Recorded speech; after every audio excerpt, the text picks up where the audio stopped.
उत्तर प्रदेश के एक छोटे से कस्बे नवीनग में एक हलवाई की बहुत चर्चा थी। उसका नाम था रघु जलेबी वाला। रघु की दुकान हर रोज सुबह से ही ग्राहकों से भर जाती थी।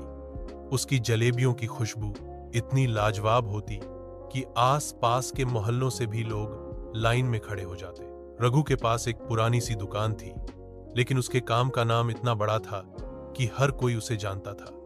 मगर जो बात बहुत कम लोग जानते थे वो यह थी कि रघु बेहद चालाक और बेईमान था। उसके जलेबी बनाने के तरीके में बहुत सी धांधलियां छुपी होती थी। रघु जलेबी में घटिया तेल का इस्तेमाल करता, शुद्ध घी की जगह नकली वनस्पति डालता और चीनी की जगह कभी कभी सस्ते केमिकल्स मिलाता। ऊपर से वो तौल में भी चोरी करता था। 500 ग्राम के नाम पर 400 ग्राम देता, मगर ग्राहक को पता ही नहीं चलता। एक दिन उसकी दुकान पर एक बूढ़ा आदमी आया, कमजोर और फटे पुराने कपड़े में।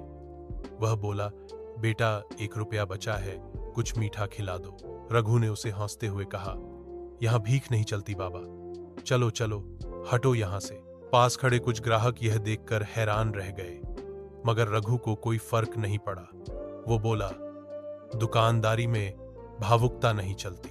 उसी मोहल्ले में कुछ महीनों बाद एक नई दुकान खुली, राम प्रसाद मिठाई भंडार। दुकान चलाने वाला व्यक्ति बेहद शांत, ईमानदार और मेहनती था।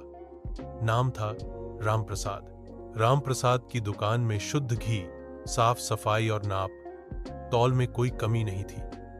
शुरू में ग्राहक कम आए क्योंकि सबको रघु की जलेबियों की आदत थी, लेकिन धीरे धीरे राम प्रसाद की सच्चाई और मिठाई की गुणवत्ता ने लोगों को आकर्षित किया। रघु को यह सब देखकर जलन होने लगी। वह सोचने लगा, इस साधारण से आदमी की मिठाइयां मेरे से ज्यादा कैसे बिकने लगी। एक दिन रघु ने सोचा कि रामप्रसाद को बदनाम करना चाहिए। वह रात को चोरी छिपे रामप्रसाद की दुकान में गया और वहां कुछ केमिकल की शीशियां रखाया। अगली सुबह नगरपालिका को गुप्त शिकायत की गई, रामप्रसाद के यहां नकली चीजें इस्तेमाल हो रही हैं। लेकिन रामप्रसाद ईमानदार था। जब जांच हुई तो सब कुछ साफ सुथरा और असली निकला। उल्टा दुकान में रखे गए केमिकल की शीशियों पर रघु की दुकान का नाम छपा हुआ मिला। नगरपालिका ने जांच शुरू कर दी। कुछ दिन बाद खाद्य विभाग ने रघु की दुकान पर छापा मारा। वहां से सड़ी हुई चीनी, घटिया तेल, नकली घी और अदब के आटे का जखीरा बरामद हुआ। साथ ही पाया गया कि रघु कई सालों से टैक्स चोरी भी कर रहा था। रघु को रंगे हाथ पकड़ा गया और उसकी दुकान को तत्काल बंद कर दिया गया। अदालत में मुकदमा चला और उसे 6 महीने की जेल की सजा हुई।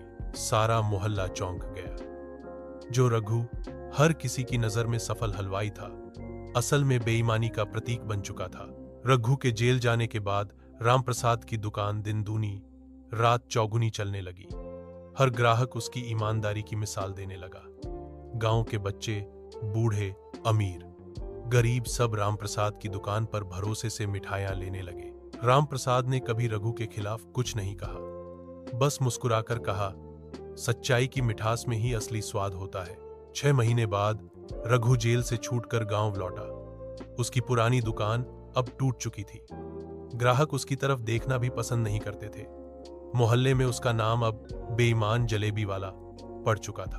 भूखा प्यासा वो उसी बूढ़े बाबा के पास गया जिसे कभी उसने 1 रुपये की मिठाई देने से मना कर दिया था। बाबा ने उसे पानी पिलाया और बोले, आज समझ आया बेटा कि जलेबी जितनी मीठी हो, अगर उसमें बेईमानी की मिलावट हो तो वो जहर बन जाती है। रघु ने बहुत पछताया। वह कुछ दिनों तक गांव छोड़कर पास के एक मंदिर में रहने लगा। वहां लोगों को सेवा देने लगा, सफाई करने लगा, भंडारे में काम करने लगा। कुछ महीनों बाद उसने पास के गांव में एक छोटी सी मिठाई की दुकान खोली। इस बार वह पूरी ईमानदारी से काम करने लगा। शुद्ध सामग्री, सही तौल और नम्र व्यवहार। धीरे धीरे उसका नाम फिर बनने लगा, लेकिन अब लोग उसे सुधरा हुआ रघु हलवाई कहने लगे। समय बीत गया। रामप्रसाद और रघु दोनों की दुकानों पर भीड़ लगी रहती थी, मगर अब रघु को देखकर लोग मुस्कुराते और कहते, गलती कोई भी कर सकता है, मगर उसे स्वीकार कर सुधरना ही सच्चे इंसान की पहचान है। रघु अब हर गरीब को मुफ्त में जलेबी खिलाता था। हर साल बाल आश्रम में मिठाइयां बांटता और गरीब बच्चों की पढ़ाई में मदद करता। ईमानदारी का रास्ता कठिन जरूर होता है, लेकिन उसकी मिठास अमर होती है। बेईमानी से कमाया हुआ नाम और पैसा चाहे जितना हो, एक दिन जरूर ढह जाता है। और अगर इंसान सच्चे दिल से अपनी गलती माने और बदलाव लाए, तो समाज उसे फिर से अपनाता है। ऐसी और रोचक और प्रेरणादायक कहानियों के लिए चैनल को सब्सक्राइब करें।